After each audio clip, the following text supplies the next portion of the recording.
Iran's president saying the country will only agree to a nuclear accord if sanctions are lifted. He said he wants a, quote, win-win deal for all parties involved. And for Iran, that means removing all sanctions the same day a nuclear agreement is implemented.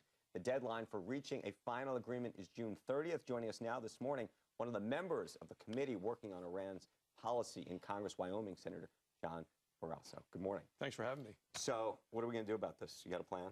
Well, I do. I want to actually review the deal. The Senate wants to review the deal. We have a bipartisan group. Chuck Schumer from New York is one of the co-sponsors of this. Before any sanctions are relieved, and you know what this is about. Iran wants the money. Right. They say, show us the money. They want it's because it's tens of billions of dollars.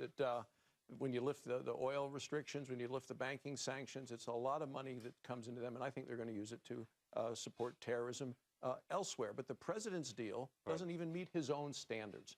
What the president said early on was that he wanted to end the Iranian capacity, their nuclear program. But yet that's not what's in this framework. Now, we don't know what's going to be in the final deal. We just want to review it. Do you know the number right now, 66 or 67? Do you know? Well, we haven't been in session for a little bit. I talked to Bob Corker yesterday. We're continuing to work for we clearly have the number to get it out of committee. But not the bill through the override. The bill in the committee, yes, first, which will be Tuesday, then the floor of the Senate, and we're going to continue to work in a bipartisan way to bring in more people in, because, you know, I visited with John Kerry ahead of time as well as Joe Biden. They were both chairman of the Foreign Relations Committee in the Senate. They know it's important for the Senate to have a say in this, and we're only talking about the sanctions that Congress has imposed in the first place. Quite a dynamic, Senator, because you're going to get unbelievable, not you, but the senators on the Democratic side are going to get unbelievable pressure for the White House to not go along with this. And it's a funny position because of Israel and the close ties with the Jewish community to Democrats normally. So they got to look at their constituents and they don't know what to do. This is a really tough spot for a lot of them. You might get above 67. We may. And you would think, well, the sanctions that are on now, the president opposed having those, but we passed them 100-0 in the Senate.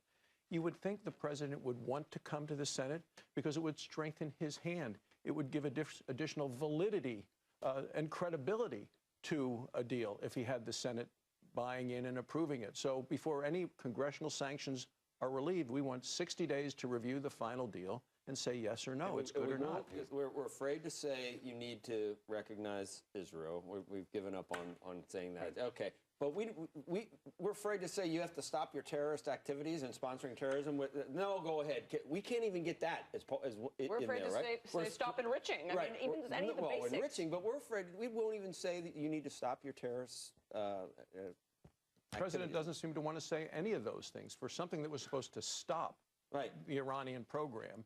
The president's now talking about how to manage it, how to delay the nuclear. I worry about the security and safety of the United States. That's my #1 concern here, and I'm just concerned that this deal would allow Iran to get a nuclear weapon. Historically, foreign policy is the purview of the president, and historically, it's needed to be that way in order to negotiate treaties, etc. This isn't even a treaty, so in theory, he doesn't have to go to you. If you start setting precedent of Congress really getting involved in a dramatic way, it really shackles future presidents in future deals. Well, when you take a look at this president's ability in foreign policy, the red line in Syria, you look at what's happened with the reset with Russia, the pivot to Asia. In all of these things, this president's foreign policy has failed. Around the world now, but our friends. But even if everybody agrees with you on those, the Secretary of State that organized all but this even if stuff, everybody agrees with you on those things, do you not worry about setting a precedent? I think Rand Paul might be more helpful. We need to approve that. The Congress needs to be able to weigh in on this deal because these are congressional sanctions that have been put. I'm not talking about the executive actions that the president's taken. I'm not talking about the United Nations sanctions. I'm talking about the sanctions that were put on by Congress. That's the specific issue of the bill in front of the Foreign Relations Committee next week, the one that the president has threatened to veto. But look what the Iranians are saying now. All sanctions have to be lifted day one. Even the explanation we have from the White House, and I had a briefing with Samantha Powers, the UN ambassador, the other day, they're talking about a gradual release of sanctions over a number of years. Not everything happening immediately. Now Iran is saying, and we want them all relieved immediately. We had Ehud Barak on yesterday, who said that it appeared to the outside world that the U.S. was negotiating from a position of desperate to get a deal done, as opposed to negotiating from a position of strength. Why is the White House just so intensely focused on getting a deal done at this point when there are so many questions about it? Well, I agree exactly with Ehud Barak on that position. I met with him a number of times. He's a forceful leader. The White House seemed to be fixated on getting a deal, even a bad deal. I want to see what it is. All we've seen is a framework. The White House has announced it. The Iranians said, no, it's all just spin. That's not what we agreed to. But it does seem, from what I've read, that, number one, nothing's shut down. They're going to continue to have in Iran the equipment, the centers, even Fordo, the very secure location that bombs can't penetrate. That's going to continue.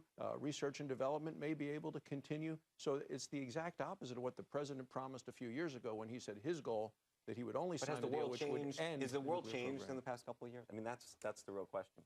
What he said 3 years ago, 3 or 4 years ago, and now.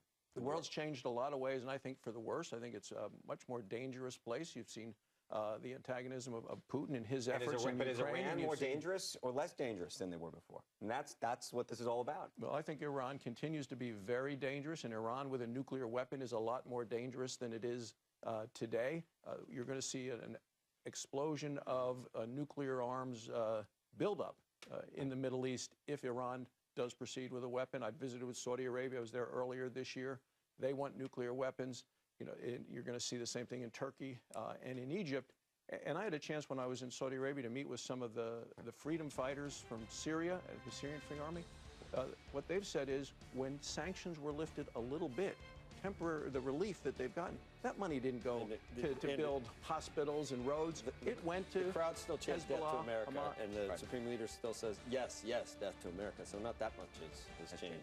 Thank you. Everything else around. They're fighting against everything around Iran has but changed. Saudi Arabia thinks things have changed with Iran. I'll tell you that much. And so does Yemen and other.